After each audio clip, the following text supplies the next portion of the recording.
겠습니다. 데살로니가전서 5장 16절에서부터 24절까지의 말씀입니다. 항상 기뻐하라, 쉬지 말고 기도하라, 범사에 감사하라. 이것이 그리스도 예수 안에서 너희를 향하신 하나님의 뜻이니라. 성령을 소멸하지 말며 예언을 멸시하지 말고 범사에 헤아려 좋은 것을 취하고 악은 어떤 모양이라도 버리라. 평강의 하나님이 친히 너희를 온전히 거룩하게 하시고 또 너희의 온 영과 혼과 몸이 우리 주 예수 그리스도께서 강림하실 때에 흠없게 보존되기를 원하노라. 너희를 부르시는 이는 미쁘시니 그가 또한 이루시리라. 아멘. 제가 예전에 미국에서 담임 목회를 할 때 일입니다. 그 조그만 시골 마을에서 제가 목회를 했는데요. 거기에 재밌는 일이 연말마다 일어나더라고요. 아이들이 산타클로스 할아버지에게 편지를 쓴다는 겁니다. 그래서 그 편지를 이렇게 우체국에서 모아가지고 아이들이 참 순진하게 이렇게 산타클로스 할아버지에게 부탁 편지인데 주로 편지를 보내는데 그냥 그걸 무시할 수가 없어서 어떤 한 분이 지난 수십 년 동안 그 마을에서 산타클로스에게 오는 편지를 전부 다 모아서 그분에게 주면 그분이 답장을 해주는 겁니다. 그런 일을 수십 년 동안 해온 발런티어가 있더라고요. 그분이 몰데이라고 하는 분인데 저희 교인이었어요. 그래서 제가 이제 몇 년이나 했습니까? 물어봤더니 50년이나 했대요. 아주 그분은 뭐 그때만 해도 거의 80 가까이 됐던 분이었는데 뭐 젊었을 때부터 그 일을 했던 것 같아요. 그래서 그 집에 제가 신방을 갔습니다. 그랬더니 50년 동안 그 마을에 수없이 많은 아이들이 산타에게 보냈던 편지를 다 모아놨어요, 이분이. 그래서 그 중에는 뭐 벌써 50년 전에 쓴 사람은 벌써 참 큰 성인이 됐을 수도 있을 텐데 그걸 보여주는 겁니다. 그래서 제가 되게 재밌게 많이 봤었었는데 그 중에 기억나는 편지가 하나 있어요. 그래서 제가 적어놨습니다. 이렇게 써 있었어요. 영어로 한번 읽어볼게요. Dear Santa, 산타 할아버지께 Last year you didn't leave me anything good. The year before last year you didn't leave me anything good. 이렇게 썼어요. 산타 할아버지 작년에 내게 별로 좋은 것을 남기지 않았어요. 그리고 재작년에도 별로 신통치 않았어요. 그런 말이에요. 맨 마지막 문장에 제가 아주 쓰러졌습니다. This year is your last chance. 산타 할아버지 올해가 정말 마지막 기회예요. 이렇게 보낸 거예요. 그래서 그거가 아주 너무 재밌더라고요. 제가 나 이거 좀 적어야 되겠다. 제가 왜 이 편지를 이렇게 유난히 잘 기억할까 한번 생각해 봤습니다. 이게 꼭 하나님에 대한 우리들의 모습을 좀 담지 않았나. 우리의 기도도 때때로 하나님 이것 주세요. 안 주시네? 그럼 이거라도 주세요. 이것도 안 주세요? 산타의 선물을 기대하는 아이와 같이 우리가 기도할 때가 있지 않은가. 그리고 그것을 받지 못했을 때 우리가 가지는 절망감, 혹은 뭐 섭섭함, 심하면 분노감, 이런 것들이 어떨 때는 가히 폭력적이지 않은가. 나 하나님 안 믿을래요. 하나님 올해가 정말 마지막 기회입니다. 예수님께서 겟세마네에서 하신 기도가 있습니다. 여러분 잘 아시는 기도죠? 나의 뜻대로 마옵시고 당신의 뜻대로 하옵소서 라고 하는 기도를 통해서 예수님은 그 기도를 통해 나의 뜻이 아닌 하나님의 뜻을 선별하는 과정임을 우리에게 잘 보여주시고 계신 것 같습니다. 대학에서 가르치지만 또 목사인 저는 많은 크리스찬들이 이렇게 하나님의 뜻을 분별하기 위해서 참 애쓰시는 모습을 자주 목격합니다. 이게 하나님 뜻인가? 아니면 저게 하나님 뜻인가? 하나님 뜻이면 제가 이런 걸 좀 이루어 주세요. 이런 기도도 하고 부탁도 하고 그런 신앙의 자세를 가지고 사시는 분들이 많이 있는 것 같습니다. 제가 예전에 학교에서 학과장을 할 때인데요. 그때 굉장히 취업하기가 어려운 해였습니다. 그때 막 여러 가지 외환 위기가 닥치고 그랬을 때인데요. 우리 신과대학에 있는 아이들은 취업하는 아이들도 있습니다. 다 목사님이 되는 게 아니에요. 신학 공부를 하는 게 아니에요. 어떤 애가 찾아와서 자기가 은행에 취직하려고 한다고 그러더라고요. 그래서 추천서도 써달라고 그러고, 야, 요즘 같이 힘든데 신학과 나와가지고 이게 은행에 들어갈 수 있을까? 다음 달에 찾아왔는데 덜컥 합격을 한 겁니다. 그것도 굉장히 좋은 은행, 외국 은행에 취직한 겁니다. 너무너무 기뻤습니다. 이야, 너 대단하다. 아마 경영학과, 경제학과 나와도 요즘에 취업하기 힘든데, 야, 우리 신과대학 나와갖고 네가 이렇게 취업했다니 너무 기쁘다. 근데 애 표정이 별로 안 좋아요. 그래서 왜 그러냐 그랬더니 너무 죄송하대요. 하나님의 뜻이 아닌 것 같아요. 이게 내가 신학했으면 이제 목사의 길을 가야 되는데 너무 죄송하다고 막 그러는 거예요. 그래서 내가 뭐가 죄송하냐 너. 야, 괜찮아. 가서 분명히 네가 할 일이 있을 거야. 네가 신학 공부한 거 분명히 써먹을 일이 있을 거야. 아, 그럴까요? 야, 잘 생각해봐봐. 있을 거야 분명히. 다음에 이제 한 달 정도가 지났어요. 그래서 이제 취업을 한 다음에 한 달 정도 지난 다음에 애가 아마 첫 월급을 타는지 모르겠습니다. 무슨 선물을 사가지고 찾아왔어요. 교수님, 제가 이제 취업해가지고 첫 이제 월급을 받았습니다. 근데 교수님 말씀하신 대로 내가 신학을 했는데 도대체 이 은행에서 내가 하나님의 뜻이 뭘까 찾아봤는데 거기에 신우회가 있더라는 거죠. 근데 거기서 성경 공부할 사람을 찾더래요. 근데 자기가 신학 공부했잖아. 성경 공부를 내가 인도하겠다고 자원했답니다.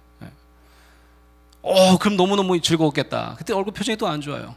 왜 그러냐 그랬더니 정말 준비를 잘 못하는 것 같아요. 자기가 영어로 준비를 해야 되기 때문에 제가 너무 준비를 못하는 것 같아요. 하나님의 뜻이 정말 뭔지 모르겠대요. 그래서 제가 그랬습니다. 화가 나더라고. 제가 그래갖고, 야, 하나님의 뜻이 뭔지 얘기해 줄까? 잘 들어봐. 하나님의 뜻은 네가 즐거워하는 거야. 네가 기뻐하는 거야. 내가 너를 이렇게 기뻐하는데 하나님은 얼마나 기뻐하시겠니? 근데 너는 이렇게 기뻐하지 않니? 하나님의 뜻은 네가 기뻐하는 거야. 사랑하는 성도 여러분, 우리가 하나님의 뜻을 모를 때가 참 많이 있지 않습니까? 여러분, 정말 하나님의 뜻을 알고 싶다면 저는 자신 있게 여러분께 이렇게 소개해 드릴 수 있습니다. 오늘 우리가 읽은 성경 말씀에 보면 우리를 위한 하나님의 뜻이라고 분명히 선포하시는 구절이 등장하기 때문입니다. 여러분 너무 잘 아시는 말씀이죠. 항상 기뻐하라, 쉬지 말고 기도하라, 범사에 감사하라. 이는 그리스도 예수 안에서 너희를 향하신 하나님의 뜻이니라. 제가 태어나서 제일 먼저 암송한 성경 구절이 있다면 바로 이 구절일 겁니다. 저희 가훈이었어요. 저희 부모님이 저는 그게 성경 말씀인지도 모르고 맨날 이렇게 말씀도 하시고 크게 현판 같은 데다가 새겨가지고 마루에 걸어놓으셨었어요. 제가 오늘 이 말씀을 택한 이유는 제가 좋아하는 말씀이거나 저희 집 가훈이기 때문이 아닙니다. 이 말씀은 교회력에 보면 바로 이때에 대강절 때 읽고 묵상하도록 하는 본문이기 때문입니다. 왜 이 본문이 대강절 절기에 예수님의 탄생을 기다리는 이 절기에 묵상하도록 한 것일까? 제가 이 생각을 해봤습니다. 제 자신도 그렇고요, 제가 아는 많은 목사님도 그렇고, 감사하라는 설교를 참 많이 하시는 것 같아요. 감사에 대한 설교, 뭐 감사절도 있고요, 그죠? 기도에 대한 설교, 많죠. 굉장히 많습니다. 그런데 기도하라, 감사하라에 비해서 이 기뻐하라, 이 기쁨에 대한 설교는 별로 많이 듣지 못한 것 같아요. 그래서 주어진 교회력 말씀에 따라 우리가 기쁨에 대해서 함께 여러분과 생각을 해보고 싶은 것입니다. 믿는 사람에게나 아니면 믿지 않는 사람에게도 공통적으로 이 크리스마스 절기는 한마디로 요약하자면 기쁨의 절기입니다. Season of Joy라고 할 수 있겠죠. 믿는 사람에게는 기쁘다 구주 오셨네고, 믿지 않은 사람에게는 기쁘다 산타 오셨네, 선물 오셨네 뭐겠죠. 백화점 가면 맨 먼저 크리스마스를 느낄 수 있습니다. 이 기쁨의 절기에 이 기쁨을 앗아가는 것들이 사실은 적지 않음을 우리가 발견합니다. 때때로 어떤 사람들은 크리스마스가 되면 골치가 아프다는 사람들이 계세요. 그래서 오히려 이 연말에 기쁨을 가져다 주기보다는 두통을 가져다 준다 라고 말들 하세요. 여러분 잘 아시지 모르겠어요. 우리는 뭐 아스피린이나 이런 약을 더 잘 아는데, 미국에서는 보면 그 엑시드린이라고 하는 두통 약이 있습니다. 되게 유명한 두통약인데 이 두통약 회사인 엑스트린이 연구소를 하나 가지고 있어요. 그 연구소가 뭐냐면 엑스트린 헤데이크 리소스 센터라고 하는 그 두통에 대해서 연구하는 연구소예요. 거기서 이제 매년 이런 거를 발표합니다. 크리스마스 시즌에 조이 러버라고 하는 건데요. 기쁨을 탈취하는 것, 그 두통을 가져다주는 10가지를, 근데 매년 비슷해요. 제가 10가지를 한번 얘기해 볼게요. 뭐가 우리가 연말에 크리스마스 시즌에 우리의 조이를 뺏어가는 것일까? 기쁨을 뺏어가는 것일까? 대신 두통을 제공하는 것일까? 여러분 몇 개나 해당되는지 한번 보세요. 1번 군중들과 트래픽과 싸우는 거. 사람이 많아지고 교통이 복잡해질 거죠. 이게 우리에게 골칫덩이. 두 번째, 충분한 수면 부족. 잠자는 시간대가 바뀌는 거. 이때 되면 일이 많아져가지고 막 야근도 많아지고 뭐 그런 거죠. 세 번째, 비슷한 건데요. 일을 처리하는데 충분한 작업 시간을 갖지 못하는 것. 시간이 점점 연말에 끝내야 될 일들이 굉장히 많아지는 거죠. 연말에 쓸 보고서도 많아지고. 네 번째, 돈을 많이 쓰는 것. 돈을 너무 많이 쓰게 되는 것. 다섯 번째, 너무 많이 먹거나 너무 많이 마시는 것. 이거 뭐 음주도 포함해서 한 것 같아요. 먹을 일들이 많아진다 그런 말이죠. 여섯 번째, 너무 바빠서 음식을 거르는 것. 이것도 들어가 있네요. 일곱 번째, 친구들과 가족, 식구들이 함께 모이는 것. 야, 이게 6위에 7위에 들어가 있네요. 왜 그럴까요? 이건 또 좀 아이러니죠. 모이는 건 좋은데 모이면 또 이렇게 심심치 않게 골치 아플 일이 생긴다. 기쁨을 뺏어가고 서로 잘난 척하다가 속상하는 경우도 있고 비교하면서 또 속상한 경우도 있고. 여덟 번째, 음식하고 청소하는 것. 이건 아마 이제 미국에서 주로 하는 통계니까 손님을 많이 집으로 모실 경우에 같습니다. 음식을 많이 해야 되고 또 청소를 또 음식 준비하면서 청소도 해야 되는 것. 아홉 번째, 너무 긴 여행. 이것도 아마 외국, 미국에 해당되는 얘기 같아요. 우리가 이제 가족을 찾아가는데 이제 우리는 뭐 이렇게 뭐 좁은 나라니까 괜찮지만 먼 나라들은 뭐 힘들 수 있겠죠. 열 번째, 크리스마스 절기에 친구와 가족들과 멀리 떨어져 있는 것. 이것도 기쁨을 뺏어간다. 이건 주로 연세 드신 분들이 많이 선택할 만한 내용이죠. 여러분은 몇 개나 여러분 해당되시는 것 같아요. 이 크리스마스 절기에 이 중에 몇 가지가 여러분의 기쁨을 앗아가고 있습니까?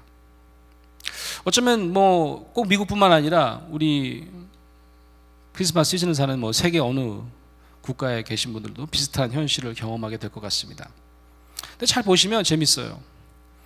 음식을 걸러서도 기쁨이 뺏기고, 너무 많이 먹어도, 오랜만에 가족들과 함께 모이는 것도, 그리고 또 떨어져 있는 것도 우리의 기쁨을 앗아갈 수 있다면 이 기쁨을 유지한다는 것이 얼마나 어려운 일인가를 단적으로 보여주는 통계가 아닌가 싶습니다. 저희에게서 이렇게 기쁨이 쉽게 달아나려는 현상, 왜일까요? 아마 우리가 너무 복잡한 마음 속에 살고 있기 때문이 아닌가 싶습니다. 여러분, 아이들을 한번 살펴보시기 바랍니다. 성탄 때 제일 좋아하는 뭐 대상을 보면 아무래도 어린아이들이겠죠. 아이들의 단순한 마음으로부터는 이 기쁨을 빼앗는 것이 이렇게 쉽지가 않습니다. 점점 나이가 들어서 우리가 어른이 되니까 참 이 기쁨 뺏길 일이 참 많은데요, 아이들에게는 이 크리스마스 시즌이 결코 두통일 수가 없습니다. 두통의 절기가 될 수가 없어요. 아이들은 아마 그들이 최소한의 사랑을 받고 있다고 느끼는 한에 있어서는 결코 이 시즌에 기쁨을 빼앗기지 않을 것입니다. 여러분, 아이들이, 저는 가끔 그 아이들 사진 보면 아이들이 왜 입이 막 쭉 벌어져 가지고 너무너무 좋아하는 모습을 보면, 나는 언제 저렇게 입을 쫙 벌리고 좋아한 적이 있었던가. 아이들이 기쁨에 넘쳐가지고 몸을 막 떠시는 걸 본 적이 있으십니까? 막 좋아가지고 부들부들 떠는 거. 우린 그렇게 잘 안 되잖아요, 이제. 어린아이들이야말로 정말 기쁨을 제대로 하는 것입니다. 제대로 경험하는 거예요. 제대로 표현하는 거예요. 예수님께서 아이들을 아마 여러 가지 이유가 있으셨겠지만 천국의 주인으로 비유하신 것도 아이들이야말로 기뻐할 줄 아는 그런 기쁨의 소유자들, 순수한 마음의 소유자들이기 때문이지 않았는가. 그래서 그들을 천국의 주인공으로 선포하신 것이 아닌가 생각됩니다. 기쁨을 너무나도 쉽게 잃어버리게 되는 우리 어른들은 바로 이 기쁨의 절기에 자주 어린아이들의 마음과 같은 기쁨에 젖은 얼굴들을 가끔 바라다 보시고 우리도 좀 따라할 수 있으면 좋겠다, 그런 생각이 듭니다. 오늘 더욱 이 기쁨의 절기에 기억해야 될 것은, 이 기쁨은 오늘 데살로니가 전서의 말씀대로 하나님께서 우리에게 이 절기에 명령하신 항상 기뻐하라 의무라는 사실을 기억하는 일입니다. 예전에 제가 설교할 때 한번 예화로 썼던 것 같은데요, 제가 목회할 때 참 재미있는 책을 하나 선물 받아서 지금도 제가 가지고 있는데, 미국의 되게 재미있는 법에 대해서 모아놓은 책이었습니다. 그 책에 보면 한번 읽어보라고, 너무너무 재미있는 법이 많대요, 우리 미국에는. 그래서 어떤 교인이 저에게 선물을 해줬는데, 아이다호라고 하는 그 주에, 아이다호라고 하는 주에 렉스버그라는 곳이 있대요. 거기 가면 공공장소에 늘 이렇게 어느 지역을 해놓고 거기에 찡그리는 표정, 글루미한 표정을 짓고 지나가면 벌금을 내는 거예요. 그래서 거기 지나갈 때는 웃어야 되는 거예요. 안 웃으면 그 지키고 섰다가 어떻게 가갖고 벌금형을 이제 띄는 겁니다. 그래갖고 그런 법률을 제정해서 그 거리를 만들었다는 거죠. 그런데 놀랍게도 그 마을에 많은 사람들이 일부러 거기를 찾아가서 웃는 사람들이 생기고, 물론 이제 지나가다가 깜빡 까먹고 좀 살짝 찡그렸거나 무표정하게 갔다가 벌금 내는 사람도 있지만, 많은 사람들이 거기에 우글우글 몰리기 시작하더라. 그 렉스버그라는 마을이 어느 순간에, 어느 시점에 있어서는 엄청나게 많은 범죄율이 떨어지고 좋은 일들이 일어나는 마을이 되었다라고 그 책에 써 있었어요. 그래서 제가 예전에 한번 설교할 때, 야, 우리도 이런 법 하나 만들면 어떨까? 우리 교회 어디는 이제 구역을 조정해서 거기서는 무조건 웃어야 되고, 안 나오면 바로 그냥 돈 내라 그러고, 그래서 우리가 헌금으로 이렇게 넣고. 오늘 설교 제목을 제가 이렇게 한번 정해보았습니다. 기쁨위원회가 있는 교회. 우리 교회에 많은 위원회가 있지 않습니까? 뭐 예배위원회가 있고요, 뭐 재정위원회가 있겠죠, 그죠? 뭐 많은 교회마다 관리위원회도 있고, 뭐 임원을 선출해야 됐던 공천위원회도 있고, 다양한 위원회가 있습니다. 교회마다 이 기쁨위원회가 있다면 어떨까 한번 생각해 보시기 바랍니다. 이건 제 아이디어가 아니에요. 제가 책을 읽는데 난민 사역에 대한 제가 책을 읽었습니다. 근데 그 난민 사역 하시는 분 중에 이본 딜링이라고 하는 그 엘살바도르 난민 사역자로 유명한 분이 계시더라고요. 그분의 책을 읽게 되었습니다. 여러분, 그 난민들이요, 전쟁 때문에 할 수 없이 이제 자신의 고향, 자신의 나라를 떠나게 됩니다. 그래서 이 엘살바도르 이 피난민들이 램파강이라는 강을 건너서 혼두라스라는 곳에 이르렀습니다. 근데 계속해서 막 헬리콥터로 기관총 세례를 하는 거예요. 많은 사람들이 이때 희생되었습니다. 그래서 처음 혼두라스에 도착한 엘살바도르 사람은 많은 사람들이 이렇게 어마어마한 폭격에 희생됐는데, 도착 즉시 그들이 살 캠프를 만들고, 우리가 공동체를 새로 건설해야 되겠다, 공동체에 필요한 3가지 위원회를 구성하자라고 했답니다. 3가지. 어떤 위원회일까요? 마을을 건설하고 공동체를 만들어야 되니까 맨 먼저 건설위원회를 만들자. 건설위원회. 2번째, 어린아이들이 살아남아서 많은 어린아이들이 왔는데, 이런 아이들 이제는 다시는 이런 무지에 당하지 않도록 교육을 해야 되겠다. 2번째, 교육위원회를 만들자. 세 번째 위원회가 어떤 위원회냐? 뭐 엘살바도르 랭귀지인가 본데, 꼬모토 디 알레그리아라는 건데요. 꼬모토 디 알레그리아, 이게 뭐 영어로 하자면 The Committee of Joy, 기쁨위원회를 조직했다는 거예요. 이게 뭐지? 제가 좀 더 읽어봤습니다. 이 사람들이 생각할 때 가장 중요한 게, 이제 황무지를 개간하고 아이들에게 글을 가르치고 교육을 하는 것만큼이나 필요한 것이 우리에게 기쁨을 회복하는 일이다. 우리가 어마어마한 트라우마를 거쳐오고 그 전쟁 속에서 우리가 정말 가슴이 찢겨지고 슬픔 가운데 빠져 있는데 어떻게 하면 우리가 빨리 기쁨을 회복할 수 있을까? 이것을 맡아서 주관할 위원회를 구성하자. 그래서 건설위원회, 교육위원회, 기쁨위원회를 만들었다는 것입니다.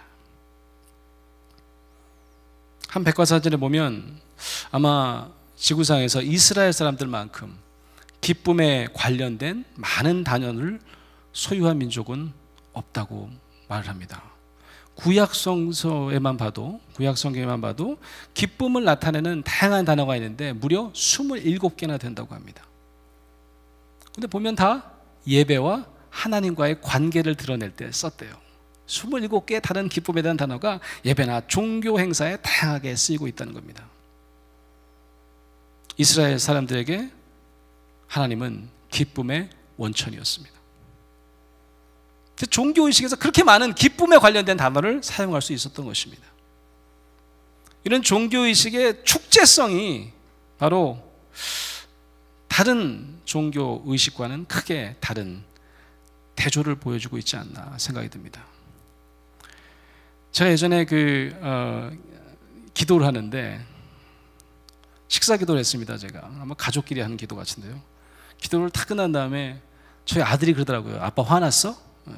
그래서 왜 그러냐고 했더니 왜 이렇게 찡그리고 기도를 하냐요. 기도할 때 보면 주야 그냥 이렇게 기도를 하니까요, 뭐 그냥 죽을 수밖에 없는 이 죄인을 너무 찡그리고 하는 거예요. 그래서 가끔 저도 이제 학교에서 무슨 행사를 해요. 행사를 하면 이제 제가 손잡고 이제 기도를 한 걸 찍어갖고 사진을 보여주는데 다른 사람은 다 표정이 괜찮아요. 저만 인상을 그냥 더럽게 쓰고 앉아 있더라고.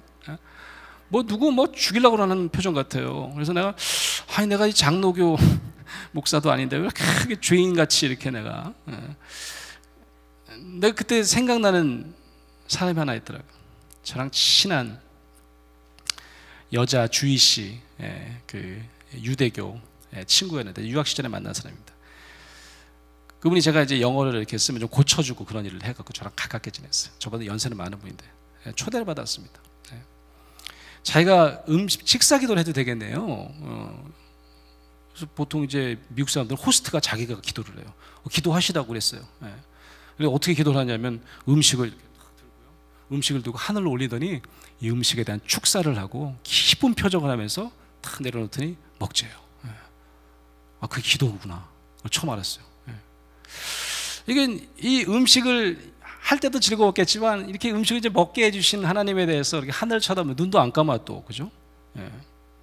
실제로 여러분 그 초대 기독교인들 카타콤이라고 하는 이제 동굴에서 처음에 이제 1세기, 2세기, 3세기 우리 크리스찬들의 종교의 그 행사, 뭐 종교 의식을 볼 수 있는 벽화가 많이 남아 있거든요. 카타콤 동굴에 가면.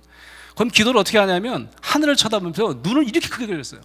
저는 눈이 멍든 건 줄 알았어요. 눈이 이렇게 크게 그렸어요. 그게 뭘 상징하냐? 눈을 떴다 이겁니다. 눈을 뜨고 하늘을 바라보는 겁니다. 그리고 이렇게 손을 하늘로 이렇게 향하고 환하게 웃는 모습. 그게 어쩌면 기도의 가장 아름다운 모습, 바람직한 모습이 아닐까 싶습니다.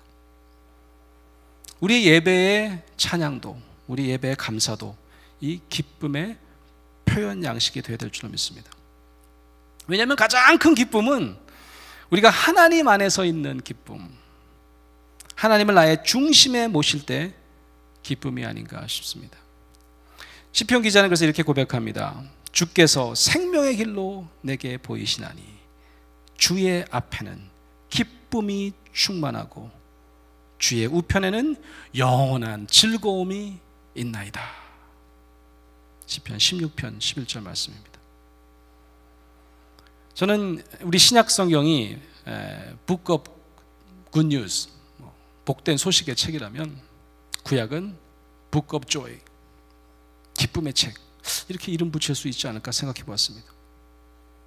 물론 이스라엘 민족은 그 누구보다도 고난을 많이 겪은 민족입니다.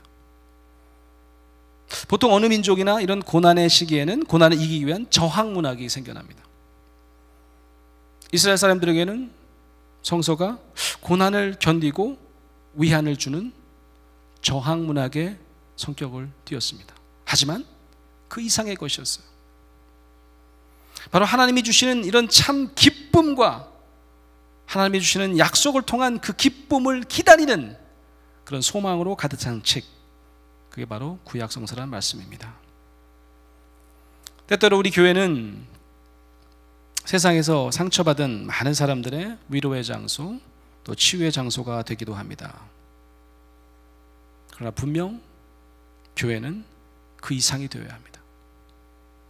이 교회에서는 기쁨이 넘쳐나야 되고, 이 교회에 오면 없던 기쁨도 생겨나야, 그게 바로 예배의 완성이지 않을까 싶습니다.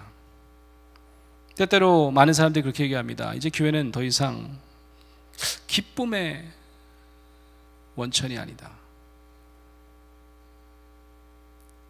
우리 교회가 더 이상 기쁨보다는, 웃음보다는 시기와 질투, 싸움의 장소다.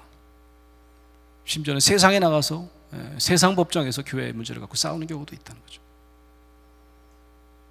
제가 설교자로 우리 함께 고백하고 나누고 싶은 그런 부탁의 말씀은, 바로 우리가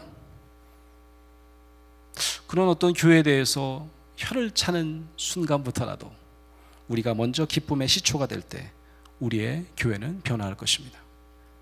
우리 자신이 먼저, 우리 교회 아직도 그런 게 없지만 내가 바로 기쁨위원회 회원이다, 그렇게 여러분이 자진 회원이 되실 때에 우리 교회는 하나님의 뜻을 가장 밝히 헤아려 실천하는 그런 복된 교회가 될 줄로 믿습니다.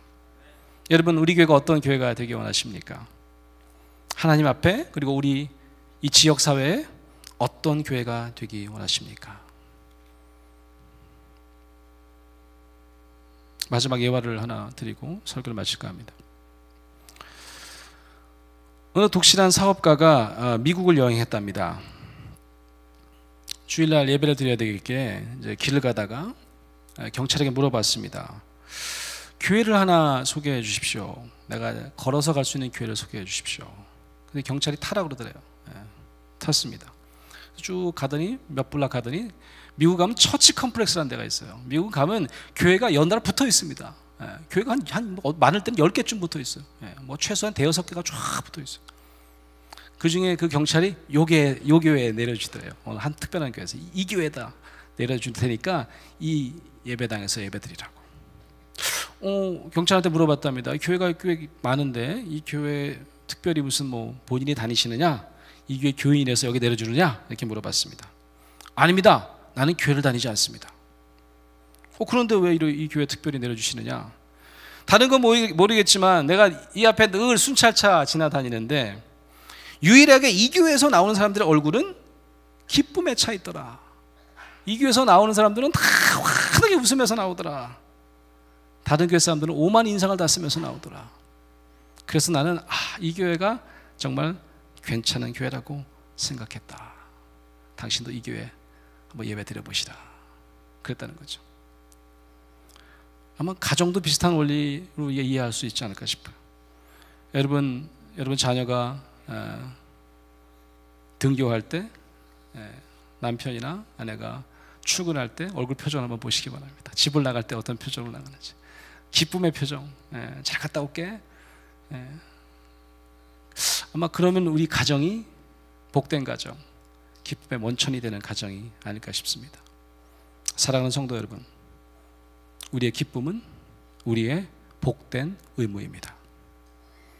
여러분 모두가 이 기쁨위원회, 우리 꿈의 교회, 우리 레인보우힐 기쁨위원회 자진 회원이 되어서 우리 교회에 기쁨의 바람을 일으키시기를 간절히 축원합니다. 여러분 하루속히 우리 교회가 차고 넘치시기를 바라시죠? 우리 담임 목사님만 바라시는 게 아니라 우리 모두 바라고 있지 않습니까? 목사님의 명설교가 그것을 가능하게 하리라고 믿으십니까, 여러분? 그게 중요할 거예요. 물론 우리 담임 목사님 설교가 정말 많은 분들에게 듣고 싶은 설교 말씀이니까. 하지만 바로 여러분께서, 우리 모두가 우리 지역사회 가장 기쁨 넘치는 얼굴로 우리 지역사회에 나아가게 될 때에 저는 우리 교회가 차고 넘치는 축복이 있게 될 줄로 믿습니다. 기쁨은 여러분 부메랑 효과가 있잖아요. 전염되는 거 아닙니까? 오늘 당장 우리 주위에 이 기쁨의 절기에 기쁨을 전하는 작은 일이라도 시작하는 여러분, 저와 여러분 되시기를 주의 이름으로 축원합니다. 아멘.